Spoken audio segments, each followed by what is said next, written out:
দুর্ঘটনা পরবর্তী পরিস্থিতি মূল্যায়নে রাজধানীর মগবাজারে ৮ দিন হাসপাতাল পরিদর্শন করেছে স্বাস্থ্য মন্ত্রণালয়ের বিশেষ দল। বৃহস্পতিবার সকাল থেকে দুপুর অবধি ৮ দিন ঘুরে দেখে সন্তোষ প্রকাশ করেন পরিদর্শন টিমের সদস্যরা। আমরা সবাই পজিটিভ চিন্তা করছি সবসময়। আমরা চেষ্টা করব যা কিছু আছে সেটি ভিতরে ধরতে। এখন এটি আপিল বিভাগে দিয়েছে।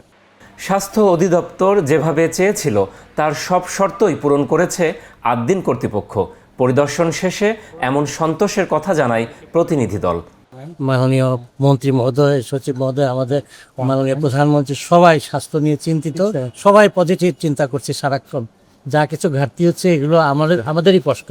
ওনারা সন্তুষ্ট আমাদের যেটা মনে হয়েছে, কারণ ওয়ার্ডের অনেক পরিবর্তন আনা হয়েছে এবং ওয়ার্ডটায় ভেন্টিলেশনের বা এয়ার সার্কুলেশনের জন্য যেই ব্যবস্থা রাখা হয়েছে সেটা আসলে উল্লেখ করার মতো।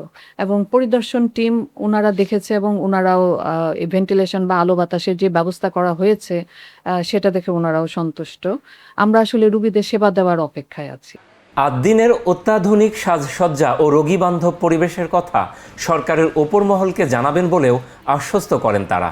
আমরা ইন্সপেকশন টিম এসেছিলাম, ওনারা মানে আগে যে অবস্থা ছিল আর এখন যে অবস্থা আছে সেগুলো আমরা দেখে গেলাম।